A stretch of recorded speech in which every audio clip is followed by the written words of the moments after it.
I just have to reiterate this so you guys don't come from my neck. Davante Adams is probably...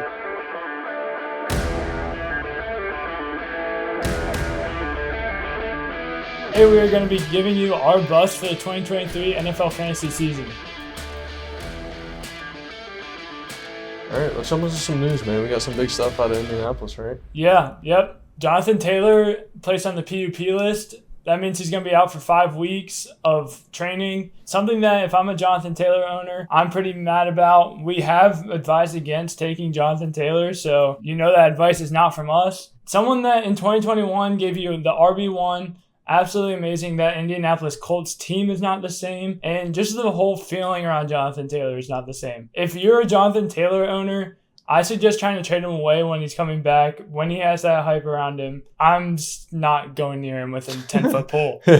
No, I mean, not much more to say, but like you said, I wouldn't trade him now. I mean, his value is going to be an all-time low. Maybe once he's coming back, like you're saying, the hype train's building up. Definitely try to get some value out of him. I don't know how you guys view that Colt situation. Obviously, if you've been listening to the podcast, we're not fans of it. I would stay away from it altogether, but I know we have some very unhappy Jonathan Taylor owners out there. My buddy, we drafted in a league last night, took him, so I know he's real upset. But anyways, guys, moving to the quarterback scene in Arizona. Josh Dobbs traded to Arizona a few days ago. Colt McCoy is cut. Kyler Murray starting the season on the PUP list as well. So he will not be back until week 5 at the earliest. We know he's coming back from that ACL tear, so not a big fantasy impact necessarily. We knew he wasn't going to play at least the very first few games. But guys, again, all a PUP list means physically unable to perform. You're out for at least 4 weeks. Your team has 21 days to activate you to the active roster once that period is up. And then also, guys, just some final notes. Just keep an eye on roster cuts. All we're trying to let you guys know is that it's going to inform you of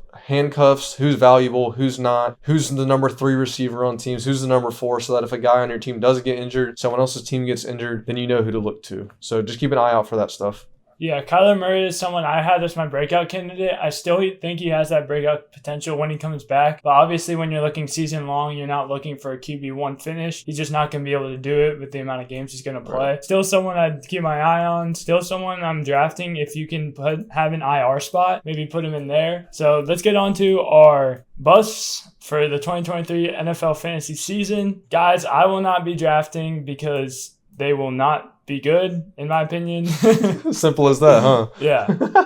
And cool. Someone that I guess you will not be drafting. I won't be drafting my guys either. They're probably not that good in his opinion either. Right. At least at ADP. I'm going with Dak Prescott to start this off, guys. ADP of 85. That's top of the 8th round. QBR of 91 last year. 26th in the league. Barely even starting quarterback QBR. 24 touchdowns and only 1 rushing touchdown. I think that the Cowboys kind of stay away from putting him in a lot of run situations. We've seen him get injured, and that's something they certainly don't want. Something a lot of fantasy players want because we want to see Trey Lance. That just means that he loses some of his early career upside with rushing touchdowns that we saw in a lot of his explosive seasons. 15 interceptions in 12 games for the league lead in all games. Guys, extremely inefficient player. Cowboys offense that I'm tending to stay away from unless you can get your hands on Tony Pollard or maybe even Brandon Cooks, Michael Gallup in the later rounds. Brandon Cooks. But CD, Dak, I'm staying away from them completely. All right. My quarterbacks, I got 2 of them for you guys. So starting off with Deshaun Watson at an ADP of 81. I'm not going to give you any stats from last year. We know he wasn't good. Only played 5 or 6 games it was.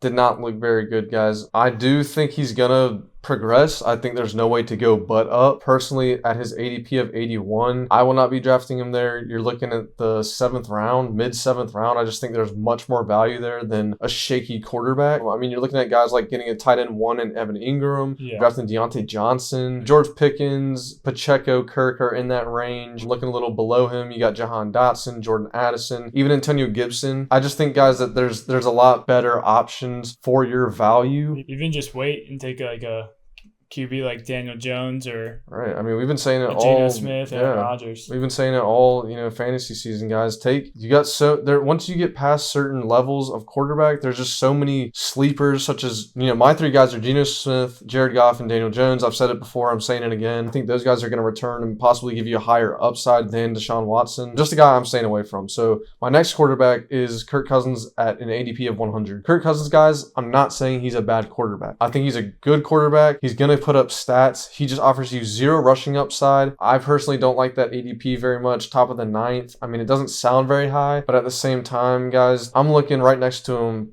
You got Cortland Sutton, who I know is a guy that you're pretty high on now after that Judy injury. One of my breakout candidates. I'm feeling a little better about him now. I mean, you got Zay Flowers. Even Anthony Richardson would be a guy that, you know, I'm not huge on, but provides more upside for sure. Way more upside. Yeah. You know, guys, it's just weighing out what you're drafting versus skill positions around that. Because, I mean, even Aaron Rodgers is 3 spots above Kirk Cousins, and we're way higher than him. And I'm taking Rodgers. Brandon Cooks is right there. Guys, always look at the value around there. Kirk Cousins is a guy who has a great floor. You know what you're getting from him, but he offers you barely any upside. So he's just a guy that I'm staying away from. I think is a great real-life quarterback. In terms of fantasy, I'm not looking for him. You got to run him back. Yeah, so next is Josh Jacobs, and this is actually kind of a hard one to pick, and I have a couple. I had Josh Allen on this list earlier, but took him off. Josh Jacobs had an ADP of 17. It's just a little bit sketchy for me. Over the last 3 games, he ended 23rd in fantasy points on average. Still had 18 rush attempts, which is an elite level. Najee led with about 21. So he's getting who led with the most? Yeah, Najee. Okay. Najee, we know his workhorse potential, yes. Josh Jacobs is still getting that same volume upside that you love to see, just not producing at the same clip. And I think that could carry over. If I'm drafting someone at 17, I want him for the whole season. If they're just going to wear on Josh Jacobs like they did last year, I don't see him lasting for all 17 games, and especially in that championship. Just too early of a pick for me. I think he still ends as a good running back for your team overall. He's not exactly an elite pass catcher, so you don't get that pass catching upside that you would in someone like Jahmyr Gibbs. I also worry about his explosive potential and just the explosive potential of that offense with Jimmy Garoppolo. You saw at times Derek Carr could actually light it up. Davante would be going off. Josh Jacobs would be going off. I just don't see that same type of dynamic happening in Oakland with Jimmy G. Next, I have DeAndre Swift. This is a guy at an ADP of 73, starting to fall down the boards a little bit. I think that people are starting to realize that maybe the name doesn't sell as well as it used to. We know how the Eagles like to play, rotation, and their running backs. Jalen Hurts is like another running back there, especially when you get in the red zone. Only 4 rushing attempts inside the 5 last year. Now, we know Jamal Williams was there, so obviously he was getting those. But I think there's a reason Jamal Williams was so big and DeAndre Swift wasn't. I don't think he gives you as much production when it comes to inside the 5, whereas in open space he really does. And only 24 attempts in the red zone. So, guys, I'm staying away from him. The Eagles have that part of the field figured out. The QB sneak is going to vulture him. Hurts all day. I like Javonte Williams, Ayuk, and even Pacheco if you're looking for upside in that same range. I just don't see DeAndre Swift as a high upside touchdown type of guy. Yeah, man. Swift is interesting. He's like the definition of boomer bust, but again, I really feel like with Rashad Penny there, Kenneth Gainwell is a staple. It seems like not necessarily like a huge production guy, but he's going to get touches. Right. Just a really shaky, you don't know what's going to happen with the running back. No idea. But I mean, if he continues to fall, if you can get him in like 73, you're still drafting him at the top of the 7th. Maybe at the bottom of the 7th, if you're at the turn, you can get someone else you really like. I'm cool with it. But Swift just scares me. He was super efficient with his touches last year, which obviously we'll have to see it play out. If you like to take that risk, take that risk. He's just a guy that his risks are a little too much for the both of us. All right, guys, so starting off with my running back, guy that I think if you ask 10 people, you're going to get 10 different responses. Seattle Seahawks running back, Kenneth Walker. So, guys, he was great last year. 1,051 yards, 4.6 yards per carry, 9 touchdowns, and he only had a 60% snap share. So, a guy that was very efficient, even saw some receiving upside in a few games, with a lot more to be desired, which is where my worry comes in with Charbonnet, which is a guy I know you're big on drafting later in rounds. Drafted Charbonnet in the 2nd round, guys. You don't draft a running back in the 2nd round just to let him ride the pine. So that worries me. Other than that, I think Kenneth Walker's a great back. I just think at 39, guys, we're talking top of the 4th round around guys like Deebo Samuel, Calvin Ridley, Aaron Jones, Dameon Pierce, who I'm not high on. We'll see that in a second. But Keenan Allen and Amari Cooper, 2 guys that we view as 3rd round talents. Kenneth Walker at that price tag, way too much uncertainty for me. Sees upside being capped, maybe can give you a floor. Offense should be explosive, but Walker he steers me off. I won't have any shares of him this year, so he's my number 1 bust at running back. Dude, if they didn't draft Charbonnet, dude, I know he was so much fun to watch last year. And guys, that's the unfortunate thing about it. Like, I really think Kenneth Walker is a great back. When they drafted Charbonnet, my head was like, what? Like it just destroyed his value. He did so good for Yeah. Like, I don't know. That was weird to me. He likes having running backs to go to. So, I mean, we'll have to see how that plays out. I won't have any shares of him, guys. My next running back is Travis Etienne. Another guy who I feel like you're going to get a bunch of different responses. You ask a bunch of different people. Etienne was very efficient, averaged over 5 yards a carry, only had 5 rushing touchdowns. Again, 60% snap share. So you'd like to see that go up. His receiving wasn't what we thought it was going to be. Only 45 targets on the season. And then you draft Tank Bigsby in the 3rd round, I believe it is. And Bigsby's a guy, dude, he's looked good in the preseason. I mean, I know it's preseason. Don't want to hype it up too much, guys. But when a guy looks good, a guy looks good. And then, again, you don't draft a running back that high just to not use him. But Etienne, guys, only 35 receptions. I just see his upside being capped. I think that passing game is going to be that much more explosive. Added Calvin Ridley. Obviously can't be ignored. So that's more targets out to the receivers, less to the backs. Etienne, guys, is just, I think, dude, the ADP is what really steers me off. I think if you could grab him, like where Kenneth Walker's going an entire round later and some, I'm fine with that. But at 27, I mean, we're talking in front of Ramondre Stevenson, Devontae Smith, Jahmyr Gibbs is a guy that we both love, Joe Mixon even, right around Chris Olave, Mark Andrews, Najee Harris. So, guys, all those guys, I'm drafting before I draft Travis Etienne. I just think Etienne's upside is capped. I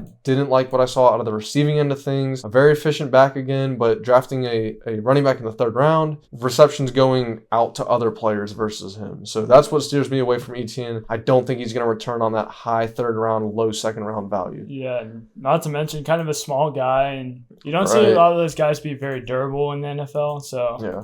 Another thing to keep an eye out on with Travis Etienne. Final running back for me is Dameon Pierce, who I mentioned earlier. Getting drafted at 42. Obviously plays in a crappy Houston Texans offense. Now, Dameon Pierce, guys, was 2nd in broken tackles last year, right behind Nick Chubb. If you're right behind Nick Chubb in anything, I think you're doing all right. So again, guys, all these guys are great talents. It's just their situation really steers me off. Now, I don't think that Devin Singletary is that big of a threat to him in the backfield. Pierce is obviously the elite back. Singletary has had, 4 or 5 years to prove to us in an already elite offense that he could operate, and we just haven't seen it. So he really doesn't scare me. It's just that 42 in the mid 4th. I'm looking at receiver, dude. I mean, there's so many more guys, like Keenan Allen, Amari Cooper, again, just to name them. Even Justin Fields, someone who we both think can finish as QB1. But guys, there's just some better players in that area I like. If you're drafting him as a low-end RB2, that's about where I would put him. He's getting drafted as RB17, so a mid to upper RB2. I don't like him there. I think he'll finish lower than that. A bad offense. Dameon Pierce, guys, is someone I'm staying away from. All these guys at ADP, Walker, Etienne, and Pierce, I don't like them. Okay, so next, I'm going to go with Deebo Samuel, someone that I'm pretty low on. You like Deebo Samuel? I think I had him as my breakout, right?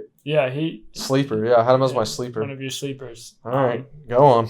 So ADP of 17, I think if Garoppolo was still the quarterback in that offense, I wouldn't really have a problem with Deebo Samuel there. But with Brock Purdy, that connection with Ayuk was really, really good. And when you saw George Kittle come back, it was even better. So those are 2 guys that I think really just get even more priority than Deebo. He's a great gadget player. Like, watching him, he's a great player to have, can spark any offense, and could end up as a wide receiver 1 on multiple weeks. I just don't see it at an ADP of 17. I like to get a guy with a more secure floor, not to mention CMC there as well. That's going to take targets away. Someone that I'd recommend instead of Deebo in his range, Calvin Ridley, Amari Cooper, and Keenan Allen, as you said, that are guys going way later. I'd rather grab either Ridley or one of those running backs that you get, Jahmyr Gibbs, Ramondre Stevenson, and then wait on a guy like Keenan Allen and Amari Cooper. Also, I have AJ Brown, one of those guys that I was saying in the beginning. It's just ADP. Like, that's simply it. ADP of 14, so he's taken right at the turn. Wide receiver 6 last year. Okay, so I still see him as being a high-value guy. I don't see him dropping down to like a low-end wide receiver 2 or anything like that. But I do think that Devontae Smith continues to get more targets than him, and other receivers are going to step up and outperform him. People like Garrett Wilson, Amon-Ra, Cooper Kupp, even maybe Calvin Ridley if we really see that offense come into fruition. Amari Cooper could also sneak up front of him. That's obviously assuming Watson steps up to his potential that we've all seen him play with. So guys, those are 2 wide receivers that are big names and could come back and bite me. That's bold. That's who I got. Yeah. I'm going to name two guys. Not my bust, but two guys I just want to keep reiterating. Amari Cooper, Keenan Allen. Mm-hmm. Two guys that we are really high on. Low in ADP guys. They're getting taken mid-4th round, end of the 4th round. That's Amari crazy Cooper to me. was like the wide receiver 8 last year? Yes, something like that. And Why then Keenan is Allen he was so wide much- receiver 4 the last 7 weeks of the season. And Yeah. that, like, guys, Disrespect. go take those guys as your wide receiver 2. You will not be let down. They're guaranteed volume. They're the number 1 in their offense. Go get those guys. I'm amazed that they're going that low. All right, so for my bust, I got another big name for you, Davante Adams. Similar to Jacobs in that offense, I just don't trust it. I just don't trust Jimmy G in that offense. Totally different than what Derek Carr was doing last year. Derek Carr was letting that thing fly. Jimmy G does not do that. So Davante, guys, I just have to reiterate this so you guys don't come from my neck. Davante Adams is probably the number 1 receiver, if not 1B. I'll settle for that. I just don't see him returning value where he's getting taken. I think he's going to disappoint as your wide receiver 1. I think you're going to get a lot of inconsistency. And in my wide receiver 1, I think both you and I can agree on this. We're looking for guys that are going to deliver week in and week out. Adams, guys, staying away from him at ADP. My next guy, this is a fill-in for both you and I. Christian Watson, guys. Christian Watson. Do not draft at ADP. We're vehemently we're in against for it. Christian Watson. We are in for it. We are too deep now to where we are so deep in it. I don't even care. If Christian Watson if he's is like, our enemy. I can just at see this it, point. him getting like first team all pro, and we're just sitting here looking like idiots. No, I'm still recommending don't get him. Don't trade for him. Even next year, we'll be Yeah, saying don't get no. him. He could end as a wide receiver 1, guys, and I just don't believe Dude, it. I just like Blasphemy. there's no way he keeps up that efficiency with Jordan Love.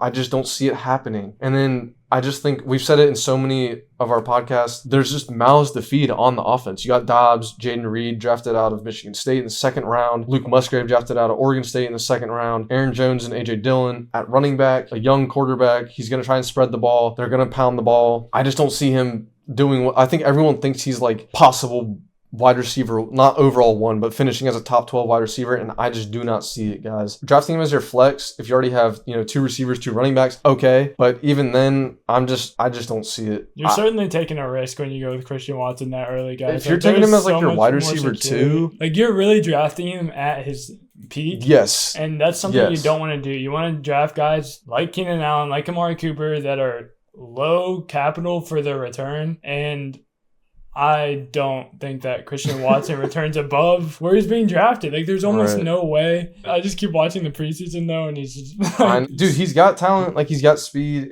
If his hands come together, like, he's good. I mean, he's efficient. He's a big play guy. Really steered off of him due to the quarterback situation. Not that I think Jordan Love's going to be bad. Just moving on from Aaron Rodgers. And then, guys, this next one I cannot emphasize enough. I don't care where he falls in your draft. He could fall into the 15th round of my draft. I'm not touching him. Mike Evans, and you guys are going to go crazy. Oh, he had 9 straight 1,000-yard seasons, blah, blah, blah. Well, if it happens this year, I don't care. He's not consistent. Separation is awful. All of his efficiency metrics are just not there. Guys, in that offense, I think Chris Godwin was the guy to get. That offensive line is not going to be good. We saw Ryan Jensen's out now, the center for the Buccaneers. Mike Evans is just someone I have no interest in. I'm drafting guys with high upside at that area. Mike Evans does not have upside at this point in his career. We know who he is. If anything, he just offers you air yards and targets, maybe 6-7 targets a game at most. Baker throwing in the ball. And if you're already not a Baker fan, like, you're not going to go for him. So Mike Evans, guys, I'm staying away from. He's aging. I just don't see it happening this year. Maybe he gets 1,000 yards again, but it's going to be extremely inconsistent. And then to top things off at receiver for me, number 37 ADP, DK Metcalf. Now in a best ball format, like when we were drafting our best ball, you guys go check that video out. I don't mind DK because he's always primed for big weeks. I think this guy is a stud in real life. I just, for some reason in that offense, he just doesn't seem to get used week in and week out like we would like to see him used. Because I think he's like, when people think about him, I feel like we put him into this box of just being like this deep ball, big, bulky receiver. But in all reality, like his route running is really good across the board. But just a guy that we don't see explode as often as we would like. Getting drafted as the wide receiver 16, so high end. Like that's another guy I feel like is getting drafted at his peak, at wide receiver 16. Like I don't see him finishing as a wide receiver 1. Yeah, it's just hard for me to trust that. Surprising to see him. Yeah, at 12. I mean, because ahead of him you got Calvin Ridley, T. Higgins, Devontae Smith. Like all those guys, I think are going to outperform DK. And even behind them, I'll say it again: Keenan Allen, Amari Cooper. Yeah, guys. Keenan and Amari are those are our big. Our people you should be targeting. Yes. So, guys, at their ADPs, Davante Adams, Christian Watson, Mike Evans, and DK Metcalf, 4 guys that I'm personally not targeting. I don't think they're going to outperform that ADP. If anything, I think they're going to fall below that. Disappoint a lot of you guys, and that's the last thing I want. Yeah. This is great. Next, guys, Kyle Pitts. I cannot stand the hype around Kyle Pitts. I don't care that he's talented. He's on the Falcons. They run the ball 3 trillion times a game. They run the ball. On second and 20, they run the ball. On first and 20, they run the ball. And on 4th and 20, they run the ball. Bijan is now there. He's going to get more targets than Algier and Cordero Patterson. Kyle Pitts is not in the situation to explode. Last year, 10 games he started, and I'd say in about 8, he was completely unstartable. I don't know if I mentioned this, the tight end 31 basically averaged 6 targets a game. He played 10 games and got 59 targets, so I'm going with 6 targets a game. And I don't see how that increases at all. Now you add Drake London into the equation. Another year in that offense. I think he takes a step up in his game this year. And there's no way that Pitts returns the value. 5th round ADP, guys. I'm going with someone like Waller or Goddard if tight end is a need in that range. But absolutely no Kyle Pitts, guys. Absolutely none of them. Yeah, dude. I'm not big on Kyle Pitts either. You just look at his situation and it's like, why? Like, you're really taking a shot here. You're really hoping for the best. Like, yeah. I mean, Darren Waller's a guy I love a lot more than him, and even Goddard. My bust, guys, I don't know if you can really call it a bust because of where he's getting drafted. It's really low draft capital. I just didn't know who else to put at tight end. I feel like you kind of know what you're getting at tight end. I don't think any of these top guys, such as Kelsey, Andrews, Hockenson, or Kittle, are going to bust. Waller, you could say he has more injury upside than some other guys. But outside of that, I don't see any of these guys really busting. But my guy is Greg Dulcich.